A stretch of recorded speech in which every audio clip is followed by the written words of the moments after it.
اس میں army chief شامل تھے، سابق آرمی چیف جو ہیں قمر جاوید باجوہ، انہوں نے پورا کا پورا ایک رجیم چینج میں ان کا کردار تھا۔ جہاں تک فیض حمید کے لنکس کا تعلق ہے نا، وہ آگے بھی جانے ہیں۔ اور میں بار بار کہہ رہا ہوں کہ ابھی تو ہم نے آئی پی پیز پکڑے ہیں، اس کے بعد ہم نے بینکنگ سیکٹر پکڑنا ہے، پھر ہم نے آئی ایم ایف پکڑنا ہے۔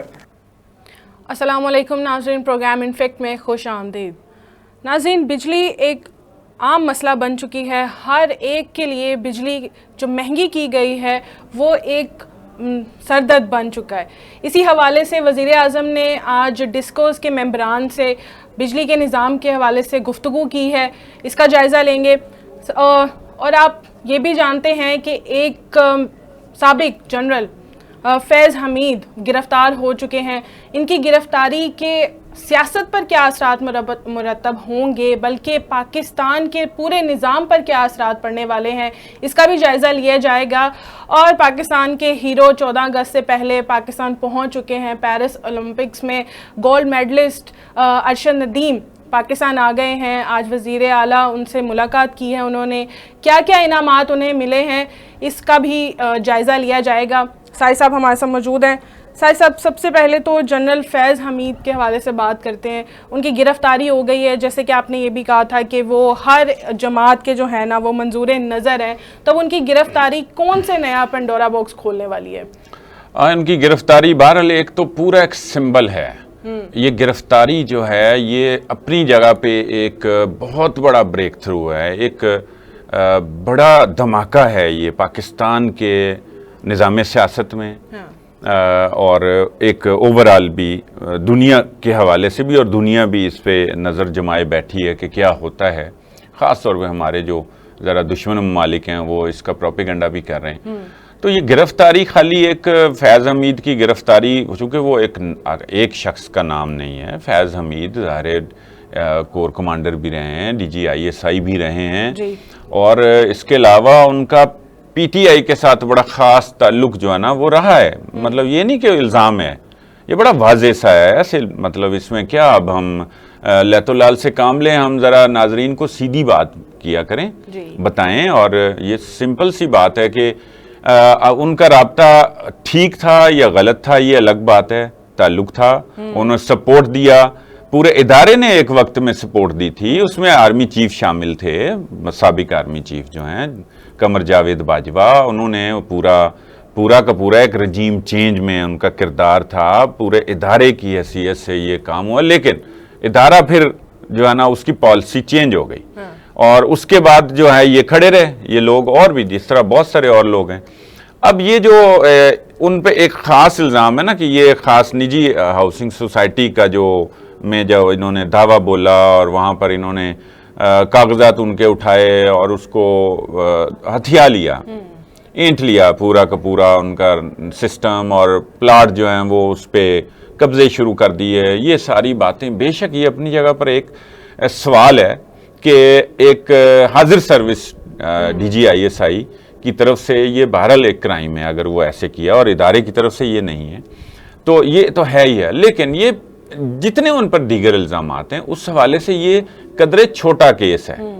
کیس اصل یہ ہے کہ وہ 9 مئی کے جو واقعات ہوئے ہیں، وہ قومی سلامتی پہ حملہ ہے، اس کو آج جسٹیفائی ضرور کیا جاتا ہے، ادھر کے لوگ مخالفت کرتے ہیں، ادھر کے لوگ اس کو جائز قرار دیتے ہیں۔ مطلب یہ کسی صورت بھی جائز نہیں قرار دیا جا سکتا، کسی دنیا کی کسی جگہ پہ بھی ایسا ہوتا نہیں، اور اگر جو کرتے ہیں تو ان کو پھر سزا ملتی ہے، پھر وہ کیپٹل ہل ہو یا امریکہ میں ہو تو ان کو بھی سزا ملی ہے، اور یہ تو تازہ مثال ہے نا، اور امریکہ تو ایک پوری کہہ لیں مثال ہے، اور اس کو لوگ فالو کرتے ہیں، تو وہاں اگر سزائیں ہوئی ہیں تو یہاں کیوں نہ ہوں۔ تو یہ جو ہے نا، اب آپ نے جو بات کی نا کہ اس کے علاوہ اب ان کے اوپر اثرات کیا نظام سیاست پہ، پاکستان پہ مابعد اثرات جو ہیں وہ یہ ہیں کہ ایک تو پورا یہ میں نے بتایا کہ یہ ایک شخص کی گرفتاری سمجھ لیں نہیں ہے، یہ ایک پوری علامت ہیں۔ یہ پورے نظام کے حوالے سے کچھ سوالات جو ہے نا وہ اٹھتے ہیں کہ ایک ایسی سطح پہ بیٹھ کے بندہ، وہ ابھی بعد میں بے شک وہ انہوں نے ریٹائرمنٹ لے لی یا ان کو کہا گیا کہ آپ عزت سے ریٹائرمنٹ لے کے گھر چلے جائیں ان میں سے جو بھی ہوا. تو یہ اس طرح کا بندہ جو ہے وہ تو بڑا اثر و رسوخ رکھتا ہے نا. آئی ایس آئی کا تو پاکستان کے ساتھ دنیا میں بھی ہے کہ میں بعد مزید ایسے نام سامنے آ رہے ہیں جو بڑے بڑے پردہ نشین ہیں, تو آپ کیا سمجھتے ہیں اب ان کے بعد اور کس کی باری آ سکتی ہے؟ دیکھیں باری کچھ تو پہلے آئی ہوئی ہے, ایک ٹریل ہے جس کے نتیجے میں یہ پکڑے گئے ہیں. عمران خان صاحب پہلے گرفتار ہیں, اور خبر یہ ہے کہ میڈم بشرا بی بی جو ہیں ان کو 9 مئی کے حوالے سے جو ان کا کردار ہے اس کا تعین کرنے کے لیے پنجاب پولیس کو اجازت مل گئی ہے کہ ان سے تفتیش کریں. پہلے نہیں تھی اور نہ وہ تعاون کر رہی تھی, نہ ہی ان کو اجازت مل رہی تھی. اچھا, بشرا بی بی کا کردار بھی پھر اب فیض حمید صاحب گرفتار ہوئے ہیں نا, تو اس سے پہلے رؤف حسن صاحب گرفتار ہوئے, اور ان سے 2 دن پہلے احمد وقاص جنجوعہ صاحب گرفتار ہوئے. تو یہ ایک چین ہے پوری کی پوری, اور ایک وہ روبا کومل گرفتار ہوئیں. تو یہ چین ہے جہاں سے ایک ٹریل ملتی جا رہی آگے سے آگے.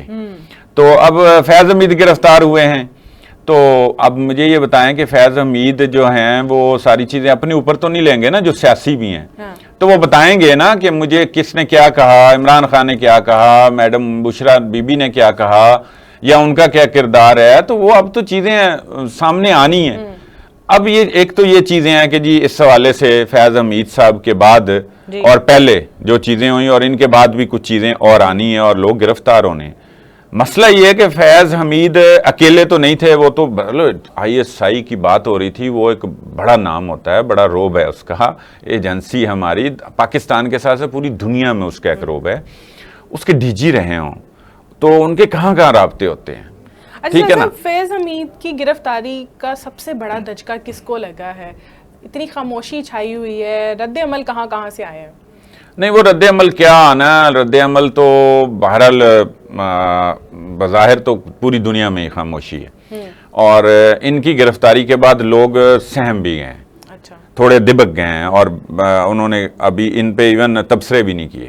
خاموشی ہے, ایکس سپیس بالکل خاموش, کوئی اکا دکا چند ایک تبصرے وہ تو چلنے ہی ہے نا. وہ تو مطلب کئی بے نامی اکاؤنٹس بھی ہیں, باہر سے بھی آپریٹ ہو رہے ہیں, باہر بیٹھے بھی لوگ کر رہے ہیں, لیکن وہ بھی خاموش ہو گئے ہیں. تو یقیناً کوئی اثرات تو تھے ان کے, اور ان پر جو مبینہ الزامات ہیں اس میں کوئی تو عمل دخل تھا, اور ویسے بھی جو بھی ہو رہا تھا انٹرنلی جو خبریں ملتی تھیں خان صاحب کو, پی ٹی آئی کو, باہر کے بیٹھے ہوئے یوٹیوبرز کو, انفلوئنسرز کو, تو وہ بھی تو لیک ہوتی تھیں. خود یہاں پر اڈیالہ جیل میں ایک ڈیبیٹ ہے چل رہی کہ ان کو بھی جو وہاں پر بھی جو سہولیات دی جاتی تھیں اور جو ان کو گائیڈ کیا جاتا تھا, وہاں پر بھی ان کے جو روابط تھے, تو مبینہ طور پہ وہ بھی فیض حمید صاحب کی طرف تانے بانے مل رہے ہیں. تو یہ ساری چیزیں جو ہے نا اب ایک طرح سے خوف میں, ایک دہشت میں مبتلا ہو گئی ہیں, اور لوگ خاموش ہو گئے ہیں. اچھا, خاموش ہو جائیں, اچھی بات ہے. پاکستان کو کوئی تیس نیس کرنا, ڈی ریل کرنا, انارکی پیدا کرنا اور کیوس پیدا کرنا, تو یہ تو کسی بھی صورت ٹھیک نہیں تھا. کسی بھی طرح سے یہ تھم جائے معاملہ تو ٹھیک ہے, یہ تو اچھی بات ہے, یہ نہ ہو. تو جہاں تک فیض حمید کے لنکس کا تعلق ہے نا, وہ آگے بھی جانے ہیں. اور اس وقت کے جو آرمی چیف تھے قمر جاوید باجوہ, دیکھیں ان کے حوالے سے سوالات اٹھ رہے ہیں. گو کہ کسی بھی آرمی چیف کے حوالے سے کوئی کارروائی ہوئی نہیں تھی, کبھی ہوئی بھی نہیں ہے. لیکن یہ معاملہ ایسا ہے کہ ڈی جی آئی ایس آئی اگر گرفتار ہو جاتے ہیں, اور وہ بھی آرمی ایکٹ کے تحت, اس سے پہلے اسد درانی کا ہوا تھا, وہ تو ایک بک لکھنے سے ہوا تھا, انہوں نے راہ کے ساتھ اہلکار کے ساتھ ایک کتاب لکھی تھی, وہ بھی آئی ایس آئی کے ڈی جی رہے. تو اس کے علاوہ پھر کوئی آئی ایس آئی کے حوالے سے ایسی کوئی مثال نہیں ہے. تو لیکن ان کے روابط جتنے تھے اس میں اب چونکہ ابھی ایک دن نہیں ہوا ہے ان کی گرفتاری کو, تو چیزیں ایسا آنی ہیں. اچھا, یہاں پر یہ ایک بڑی اہم بات ہے اور یہ کرنے کی ضرورت ہے کہ اب نا آئی ایس پی آر کے ذریعے, جیسا کہ انہوں نے طے کیا کہ ہم میڈیا کے ساتھ انٹریکٹ کرتے رہیں گے, یہ جو ٹرائل ہے جو بھی آرمی ایکٹ کے تحت کورٹ مارشل کا ہے اس کا عمل شروع ہو گیا ہے، اس کو صاف شفاف رکھ کے قوم کو آگاہ کریں، کوئی چیز خفیہ نہ رہے، کوئی ڈیل نہ ہو۔ سر صاحب آپ کیا سمجھتے ہیں کہ جنرل فیض اپنی صفائی میں کیا کہہ سکتے ہیں، یا یہ کارروائی مکمل ہوگی یا ان کو کلین چٹ دے کر بھیج دیا جائے گا؟ ہاں یہ ایک سوال تو ہے ویسے کہ یہ گرفتاری جو ہے وہ ان کے اوپر جو الزامات ہیں مبینہ طور پہ وہ یا تو وہ الزامات ٹھیک ہیں، اور اس کے ساتھ چونکہ جو آئی ایس پی آر کی پریس ریلیز ہے اس میں تو یہ کہا گیا کہ وہ ریٹائرمنٹ کے بعد بھی انہوں نے کچھ وائلیشنز کی ہے آرمی ایکٹ کی، اور وہ وائلیشن اسٹیبلش ہوئی ہے، تو پھر تو ظاہر الزامات ثابت ہو گئے یا اس کے تحت ہی پھر کارروائی شروع ہوئی ہے۔ وہاں ایسے تو نہیں ہو سکتی، بڑا سسٹم ہے پاک آرمی کا۔ تو اب یہ کہ دیکھیں آگے کی بات اس طرح سے تو نہیں کی جا سکتی، اسپیکولیٹڈ سی باتیں تو نہیں کرنی چاہیے، لیکن جتنا ہے وہ قوم کو بتانا چاہیے، اور وہ بتائیں گے تو جس طرح ان کی گرفتاری سے فوج کا مورائل کریڈیبلٹی بڑھی ہے، اور کہ یہ احتساب کا سسٹم ہے اور یقیناً ہونا چاہیے، تو اب یہ میسج باقی لوگوں تک بھی جائے گا نا، جو وہاں ابھی بھی فوج کے اندر اس وقت حاضر سروس ہیں یا ریٹائرڈ ہیں، تو ان کے حوالے سے بھی جہاں سے جو ٹریل ملنی ہے ان کے خلاف بھی کارروائی ہونی چاہیے، وہ آگے آنی چاہیے چیزیں۔ اچھا صاحب، جیسے آپ نے کہا کہ کافی جگہ پر خاموشی بھی ہے، پی ٹی آئی بھی خاموش ہے، کوئی رد عمل بھی ابھی تک سامنے نہیں آیا اور سب خاموش رہنے کی کوشش کر رہے ہیں، اس وقت میں بانی پی ٹی آئی کا کوئی بھی بیان سامنے اگر آتا ہے، کیونکہ ابھی کچھ دن پہلے بھی انہوں نے یہی کہا ہے کہ اسٹریٹ پروٹیسٹ ہو سکتا ہے اگر آپ نے مخصوص نشستوں کا فیصلہ نہیں مانا عدالت کا، اور دوسری جانب اگر آپ نے چیف جسٹس قاضی فائز عیسیٰ کو ایکسٹینشن دینے کی کوشش کی تو پھر ہم پروٹیسٹ کریں گے، احتجاج کریں گے۔ اور ابھی جو صورتحال بن گئی ہے پاکستان میں فیض حمید کے حوالے سے، اس وقت اگر بانی پی ٹی آئی کوئی سیاسی بیان دیتے ہیں تو کیا سمجھتے ہیں آپ کتنا نقصان دہ ہو سکتا ہے ان کے لیے؟ فیض حمید نے بھی بیان دینے ہیں، اور وہ بالکل ایک طرح سے وعدہ معاف گواہی کے طور پہ وہ بیانات ہوں گے، اور فیض حمید اس سے پہلے کوشش میں تھے کچھ چیزیں ایسی سیٹل ڈاؤن کرنے میں، ماضی میں بھی انہوں نے کی ہیں، اور کوشش ان کی رائے گاں گئی ہے، اور ابھی بھی کر رہے تھے گرفتاری سے پہلے بھی۔ ظاہر ہے ان کو ساری چیزوں کا پتا تھا کیا ہو رہا ہے، ان کے روابط ہیں وہ سارا ان کو پتا تھا، ان کو یہاں تک کہ یہ بھی معلوم تھا کہ اب کیا سفارشات مرتب ہو گئی ہیں اور تحقیقات کیا سامنے آ رہی ہیں، تو ان کو گرفتار ہونے کے علاوہ چارہ بھی نہیں تھا نا، وہ باہر بھی نہیں جا سکتے تھے، بھاگ بھی نہیں سکتے تھے، اور بھاگنا بھی نہیں چاہیے، وہ ٹھیک ہے انہوں فیس کر رہے ہیں۔ یہ ایک پلس پوائنٹ بھی ہے کہ اس میں آیا وہ کلین چٹ ان کو مل جاتی ہے، یا اس کے ذریعے وہ اپنے ادارے جو ان کا ادارہ ہی ہے، پاکستان کا ادارہ ہے، پاک آرمی سب کی ہے، اس کے اوپر کوئی احسان کرتے ہیں کچھ چیزوں کو ریویل کر کے، کوئی انکشافات کر کے۔ تو جہاں تک خان صاحب کی بات ہے کہ وہ خان صاحب تو جو پچھلے 1-2 ہفتوں سے بڑے مبہم قسم کے پیغامات بھیج رہے تھے، تو وہ بہرحال کچھ تو وہ بھی آگاہ تھے کہ کیا ہو رہا ہے، تو انہوں نے وہ ٹیسٹر لگائے تھے۔ وہ خان صاحب ایک اچھے بڑے لیڈر ہیں اور نفسیات کے بھی ماہر ہیں اچھے خاصے، پاکستانی نفسیات کو بھی سمجھتے ہیں، لیڈر کو سمجھنا چاہیے۔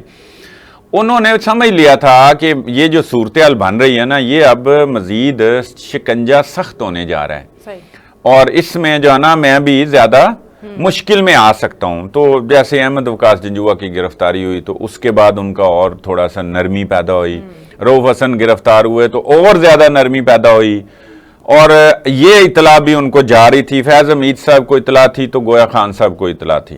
یہی تو مبینہ طور پہ الزامات ہیں نا کہ یہ چیزیں چل رہی تھیں اور وہاں سے ٹریل ملی ہے، تو اب خان صاحب کا کوئی کال دینا تو نہیں بنتا، لیکن اگر خان صاحب نے طے ہی کر لیا ہے، فیصلہ ہی کر لیا ہے، تو پھر وہ کوئی بھی کچھ بھی کہہ سکتے ہیں کہ نکل آئیں جی ٹھیک ہے۔ صاحب آپ نے جو تجزیہ دیا نا، بہت سے سوالات ابھی میرے ذہن میں آ رہے ہیں، لیکن ایک بریک کے بعد ناظرین آپ کہیں مت جائیے، ایک چھوٹی سی بریک کے بعد۔ ویلکم بیک ناظرین، ہمیں جوائن کیا ہے امیر العظیم سیکریٹری جنرل جماعت اسلامی نے۔ عظیم صاحب پروگرام میں ویلکم کرتے ہیں آپ کو، بہت شکریہ آپ کا۔ دھرنے کے حوالے سے کافی سوالات اٹھ رہے ہیں کہ دھرنا کامیاب نہیں ہوا، آپ اس حوالے سے کیا کہیں گے کہ دھرنا کامیاب تھا یا نہیں؟ ہم نے آغاز بھی کہا تھا کہ یہ ایک لمبی جدوجہد ہے. ہم نے بہت سارے معاملات میں جو قومی ایجنڈا ہے ہمارا, اس میں سے بھی تو ہم نے ایک چیز پہ لوگوں کو قریب بلایا ہے اور دھرنے کی دعوت دی تھی, بجلی. اس کے علاوہ اور بھی بہت ساری چیزیں ہیں کہ جس پر ہم انشاءاللہ تعالی لوگوں کو اپنے ساتھ بلائیں گے, کریں گے. تو یہ ایک لمبی جدوجہد ہے. آج کچھ لوگ سمجھتے ہیں کہ یہ دھرنا بیکار گیا, لیکن ہم نے حکومت کو باندھ دیا ہے. جو حکومت کہتی تھی کہ ہم آئی بی پیز کو آڈٹ نہیں کر سکتے, ہم income tax I M F کی وجہ سے چھیڑ نہیں سکتے, اور بھارت انہوں نے تحریراً ایک چیز کا معاملہ کر لیا اور اسے لمبا بھی نہیں کیا کہ جی بس آپ اپنی مرضی سے کریں. 45 دن دیے ہیں اور ہر روز انہیں بتا رہے ہیں کہ آپ کے اتنے دن گزرتے جا رہے ہیں, باقی 42 دن رہ گئے ہیں. اور پھر ہم گھر بھی نہیں بیٹھے. ہم نے کل بھی پشاور میں جلسہ کیا, پرسوں لاہور میں کیا ہے, اور انشاءاللہ ملتان میں کریں گے. تو یہ ایک سیریز ہے جو جاری رہے گی. آنے والے دنوں میں ثابت ہو جائے گا کہ دھرنے نے کوئی کامیابی کے جھنڈے گاڑے ہیں یا نہیں. اچھا عظیم صاحب, یہ تو ٹھیک ہے بات, لیکن آپ دیکھیں نا, آپ میٹنگ بھی آپ کی ہوئی ہے, پی ٹی آئی کے رہنما بھی وہاں تھے, اچکزئی صاحب بھی, اور باقی پارٹیوں کے رہنما بھی تھے. یہ اس سے پہلے تو پی ٹی آئی خود اس دھرنے اور جماعت کی قیادت پہ اتنے وہ ڈیجیٹل میڈیا پہ بھی اور اتنی وہ ایک پوری کی پوری ٹرولنگ کرتی رہی ہے. کہیں یہ کنفیوژن نہیں ہے جماعت میں پائی جاتی کہ وہ تو اپنے آپ کو خطرہ محسوس کر رہے ہیں جماعت اور جماعت کی قیادت سے, اور انہوں نے پورا بجائے اس کے کہ اپنا اس قومی مقصد میں, اس کاز میں ساتھ دیتے, دوسری طرف آپ ان کے ساتھ بیٹھ بھی رہے ہیں. تو یہ کوئی جو تضاد ہے, کیا کس نظر سے آپ اس کو دیکھتے ہیں؟ دیکھیے, دو الگ الگ پارٹیاں ہیں, پارٹیاں ایک نہیں ہیں. تو اگر آپ یہ کہیں کہ سب پارٹیاں ایک جیسے چل جائیں, مختلف ہوں گی, ان کی حکمت عملی مختلف ہوگی, ہماری حکمت عملی مختلف ہوگی, تو یہ تو رہے گا. اسے آپ تضاد کہہ لیں, یہ اختلاف کہہ لیں, تو یہ تو مختلف ہونا ہی کچھ نہ کچھ اس کے اندر بلٹ ان ایک چیز موجود ہوا کرتی ہے. جی, اس کے علاوہ کوئی دوسری چیز نہیں ہے. اور ہم نے کہیں چھٹی نہیں کی. ہم جب بھی کوئی بلائے ہم جاتے ہیں, جب ہم کسی کو بلائیں تو وہ آ جاتے ہیں. یہ دو طرفہ سوشلائزیشن چلتی رہتی ہے. مقاصد کے بارے میں تجزیہ, ہم آہنگی وہ بھی ہو جاتی ہے, اور اس کے بعد پھر اپنے ٹارگٹ کو اچیو کرنے کے لیے الگ الگ جدوجہد الگ الگ پارٹی اپنے پلیٹ فارم پہ کرتی ہے. تو یہ میٹنگ میں کیا آپ کو لگ رہا ہے, کوئی پی ٹی آئی کے ساتھ کوئی جدوجہد مل کے ہو سکتی ہے؟ نہیں, یہ تو محمد علی درانی صاحب نے ایک کھانے پہ بلایا تھا, اور جی, یہ غیر رسمی نشست تھی. اس میں ظاہر ہے جب کچھ سیاستدان ملتے ہیں تو وہ کچھ نہ کچھ ملک کا بھی تجزیہ بھی کرتے ہیں, سیاسی صورتحال پر بھی غور ہوتا ہے. اس کے علاوہ اس کی کوئی دوسری بڑی اہمیت نہیں ہے. اس کا امکان نہیں ہے کہ کوئی P T I, Jamaat Islami کوئی کسی ایک کاز کے لیے اکٹھے ہو جائے؟ نہیں, اس کا امکان فی الحال تو نہیں ہے.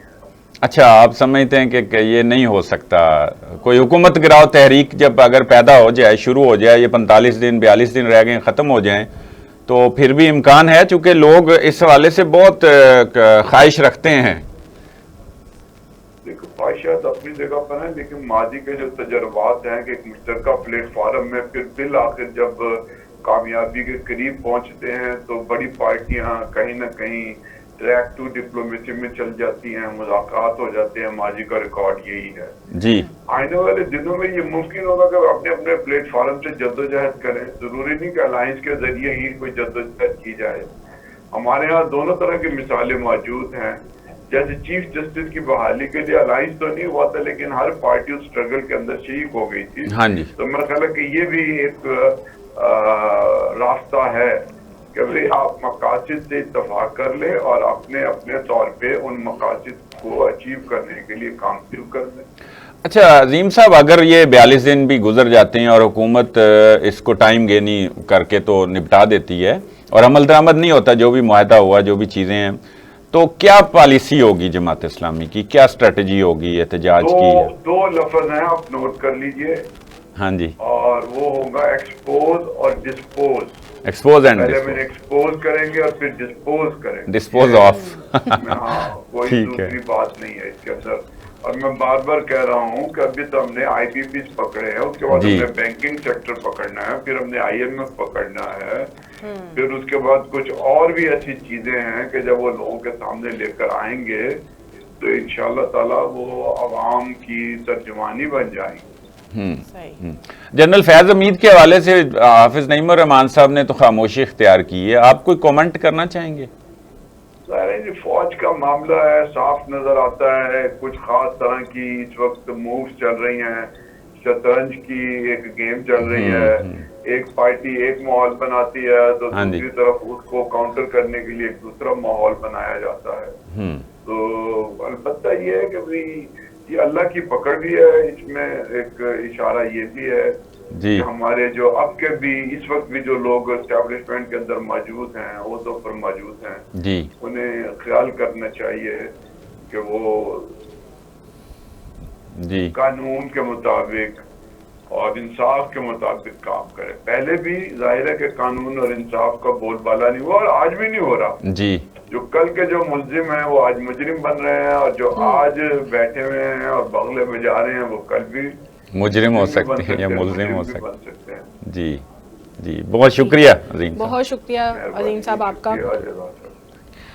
سر صاحب عظیم صاحب نے تو کہا ہے کہ غیر رسمی میٹنگ تھی, لیکن کیسے ہو سکتا ہے کہ سیاست کی بات نہ ہو؟ گھر میں تھوڑی سی کوئی گیٹ ٹوگیدر ہوتی ہے تو وہاں پر سیاست کی بات ہوتی ہے, یہاں پر کیسے نہیں؟ عظیم صاحب نے ظاہر ہے وہ ایک لیڈر ہیں اور بڑے اہم ذمہ دار ہیں جماعت اسلامی کے, وہ اتنی بات کریں گے.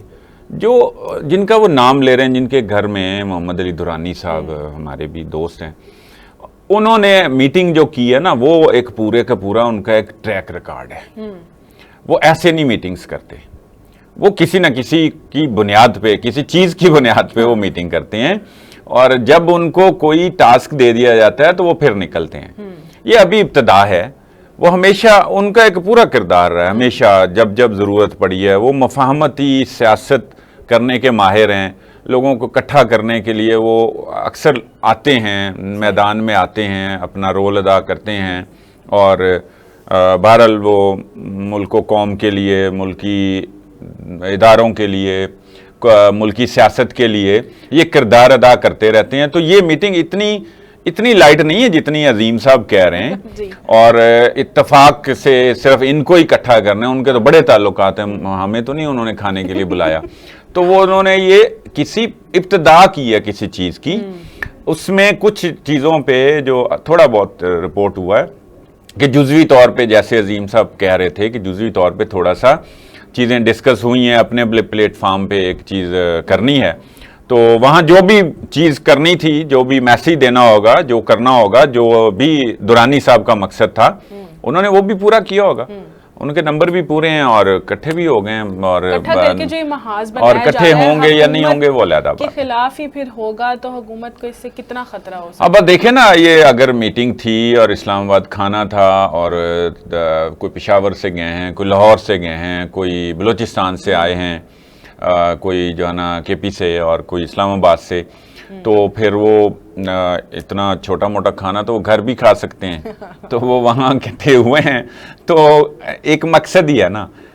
گو کہ ایسی بات تو نہیں ہے, کوئی بریک تھرو تو نہیں ہے کہ کوئی الائنس ہو گیا ہے حکومت گرانے کے حوالے سے, کچھ چیزیں کچھ جزوی طور پہ ابھی تک جو اس کی چیزیں آئی ہیں. ہم دورانی صاحب کو کوشش کریں گے کہ ان سے بھی بات کریں, کچھ نہ کچھ نکلوا سکیں, کوئی خبر دے سکیں کہ چلو ملک و قوم میں کوئی امید پیدا کر دی ہے. تو ہم ارشد دین کی طرف آ جاتے ہیں. آج ان کو وزیر اعظم نے عشائیہ پہ بلایا تھا, وہ وہاں پر گئے. وزیر اعلیٰ مریم نواز بھی آج مل کر آئی ہیں ان کے گھر, اسپیشل جا کر میاں چنو میں. جی میاں چنو جا کے انہوں نے تحفہ بھی دیا. ہاں ٹھیک ہے, عزت دی ہے, خود گئی ہیں, گاڑی دی ہے ان کو. تو صاحب کیا 92.97 نمبر کے ساتھ انہوں نے, دیکھیں کتنا اچھا آئیڈیا ہے.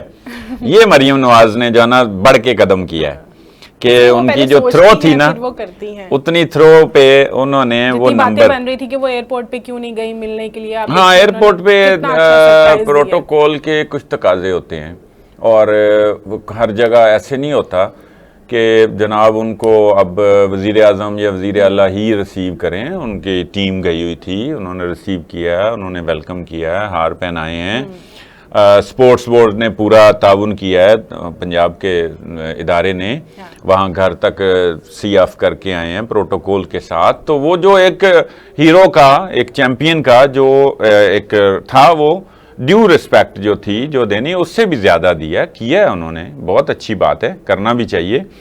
تو وہ وہاں جو جا کے یہ انہوں نے 10 کروڑ روپے اور ان کے کوچ کو بھی 50 لاکھ روپے دیے ہیں، اور ساتھ ہی یہ گاڑی دی ہے، 92.97 نمبر کی گاڑی دی ہے. تو یہ دیکھیں نا، یہ نمبر بھی انہوں نے اسپیشل الاٹ کروایا. جتنے بھی تحفے ہوں، سسرالیوں کا تحفہ سب سے بڑھ کر ہوتا ہے. اچھا جی، سسر نے ایک بھینس دی ہے ان کو. ہاں، انہوں نے یہ کہا تھا کہ سارے لوگ تحفہ دے رہے ہیں تو میں کیوں پیچھے رہوں. اور ان کے پاس جو تھا یا جو وہ سمجھتے تھے، ظاہر ہے وہ ایک دیہات سے تعلق رکھتے ہیں. تو میاں چنو بھی دور دراز ظاہر ایک قصبہ ہے، ایک شہر ہے چھوٹا سا. تو وہ جو ہے نا، ان کو یہ لگا کہ میرے پاس بھینسیں ہیں، تو میں نے جو ہے نا یہ ان کو گفٹ کی. بھینسیں بھی بہت اور بڑی آج کل مہنگی ہیں. تو ظاہر ہے وہ اپنے ایتھلیٹ ہیں تو ان کو ضرورت بھی ہے، سسرال سے ملی ہوئی، اور سسرال سے ملی ہے، وہ بھی ہوا ہے. اور بھی دیگر بھی بہت سارے ان کو انعامات ملے اور ملنے چاہیے. باقی بہت ساری کہہ لیں وہ بھی چیزیں آ رہی ہیں کہ اب اتنے پیسے ان کو مل رہے ہیں، اعلانات ہو رہے ہیں، اور اتنی پلاٹس بھی لوگ گفٹ کر رہے ہیں. تو اس پہ پھر کیوں نہ ٹیکس بھی جو ہے نا پورا وہ بھی لیا جائے. حکومت کو ذرا یہ بھی لگی کہ ہم کیوں پیچھے رہیں، اتنا کچھ ہو رہا ہے تو کچھ ہمیں بھی آنا چاہیے. اچھا خیر، قانون کے مطابق تو ہوتا بھی ہے. تو جتنا تھا کہ ان کو جتنا ریلیف دیا جا سکتا ہے FBR کی طرف سے، وہ بھی وضاحت آ گئی ہے کہ اتنا ہم ان کو کریں گے جتنا بنتا ہے. کوئی 12 کروڑ اس وقت کے، تو وہ کچھ 6 کروڑ لیں گے، اتنا کیا تھا کہ وہ آ گئی ہے ان کی وضاحت بھی. مریم نواز کے حوالے سے میں آپ سے ایک سوال پوچھ لیتی ہوں. پنجاب میں کافی پروجیکٹس بن رہے ہیں، مریم نواز کافی پروجیکٹس بنا رہی ہیں، اور ہر پروجیکٹ کا نام وہ اپنے نام سے یا اپنے والد کے نام نواز شریف صاحب سے ہی منسوب کر کے کیوں بنا رہی ہیں؟ اچھا، یہ بس ان کی کوئی اپنی اسٹریٹجی ہے، اور ٹھیک نہیں ہے. بہرحال یہ کوئی کام نہیں ہے ٹھیک. اور اب یہ دیکھیں نا، ارشد ندیم کے نام پہ ہی جیسے میاں چنو میں کر رہے ہیں نا، تو اسی طرح وہ اس طرح کے ہیروز جو ہیں ان کے نام کریں. یہ نہ لگے کہ میڈیکل کالج ہے تو نواز شریف صاحب کے نام، کوئی سکول ہے تو وہ نواز شریف کے نام، کوئی اسپتال ہے تو وہ نواز شریف کے نام، اور کوئی ادارہ بن رہا ہے تو وہ مریم نواز کے نام. تو یہ کوئی 11-12 تعداد آئی ہے یہ بجٹ کے بعد سے کہ جی وہ مریم اور زیادہ تر بہرحال نواز شریف کے نام ہیں. پہلے بھی ہیں ان کے پارک ان کے نام ہیں، ہاسپٹل ان کے نام ہیں، اور اس کے علاوہ بھی کچھ منصوبے ہیں جو ان کے نام سے چل رہے ہیں. تو یہ سیاسی جماعتوں اور ان کے رہنماؤں کو یہ سوٹ نہیں کرتا. وہ کوئی اپنے لیے تو یہ سب کچھ نہیں کر رہے، قوم کے لیے کر رہے ہیں، قوم کے پیسے سے کر رہے ہیں، بجٹ سے کر رہے ہیں، ذاتی جیب سے کر رہے ہوں تو وہ اپنے نام سے کریں تو جچتا بھی ہے. یہ شریف میڈیکل کمپلیکس ہے، انہوں نے خود بنایا ہے، اپنے والد محترم کے نام بنایا، ٹھیک ہے، کوئی بات بھی نہیں کرتا. تو یہ اس سے ویسے مشورہ بھی ہے. ہم تو ظاہر ہماری کسی نے سننی ہے کہ نہیں سننی، ہم تو یہ مشورہ ہی دے سکتے ہیں کہ یہ سیاست میں یہ ہرگز نہیں مناسب، اور اس کو کوئی بھی پسند نہیں کرتا. پروجیکٹ بنا رہے ہیں پاکستان کی ترقی کے لیے، صاحب صاحب کون کام کرے گا؟ سری لنکا کو آپ دیکھ لیں، دیوالیہ ہونے والا تھا اور اس کی مجموعی برآمدات جو ہے وہ 30% تک پہنچ چکے، اور پاکستان کے ابھی تک صرف 12%. ہاں، وہ اس کے بعد بھی دیکھیں وہ کتنا اس نے گین کیا ہے. لیکن ہمارے جو ہیں وہ ہم دیوالیہ کرتے رہتے ہیں، اور اسی کی گردان جو ہے نا وہ اور اسی کی مالا جپتے رہتے ہیں. جبکہ کرنے والے کام جو ہیں، جو ریفارمز لانی ہیں، جو سٹرکچرل ریفارمز کی ضرورت ہے، بنیادی ڈھانچے میں جو تبدیلیوں کی ضرورت، جو IMF تقاضا کرتا ہے، وہ ہم نہیں کرتے، بلکہ ہم بجلی بڑھا دیتے ہیں، گیس بڑھا دیتے ہیں، ٹیکس لگا دیتے ہیں، اور جو ہے نا وہ ہم اسی کے اوپر ابھی تک چل رہے ہیں.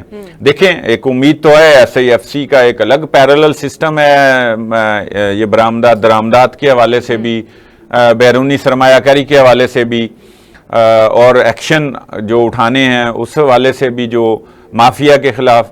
تو یہ ان کے لیے بھی چیلنج ہے، اور حکومت کے لیے بھی چیلنج ہے کہ حکومت چل اس شکل میں سکتی ہے کہ وہ ڈیلیور کریں.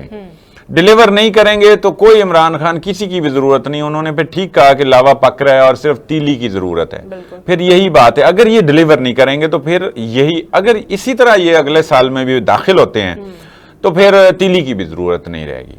تو جہاں تک یہ بات ہے نا کہ مریم کے نام وہ ہو رہے ہیں, ابھی حال ہی میں ایک Lahore college for women university کے وائس چانسلر نے کوئی ہسٹری میوزیم کو, چونکہ وہاں مریم پڑھتی رہی ہیں, تو انہوں نے کہا کہ ہماری ہونہار طالب علم جو ہے, طالبہ علم جو ہے وہ یہاں سے رہی ہیں, تو وہ اب وزیر اعلیٰ ہیں, تو یہ جو ہے نا ان کے نام, تو کوئی اور نام کرے تو سمجھ آتی گو کہ اس کو بھی سمجھا تو اسی لیے جاتا ہے کہ یہ حکومت کو خوش کرنے کے لیے کیا جا رہا ہے. پروگرام کا وقت ختم ہو رہا ہے اور کچھ خبریں چل رہی ہیں یوکرین کے حوالے سے کہ یوکرین نے روس کے ایٹمی پلان پر حملہ کر دیا ہے.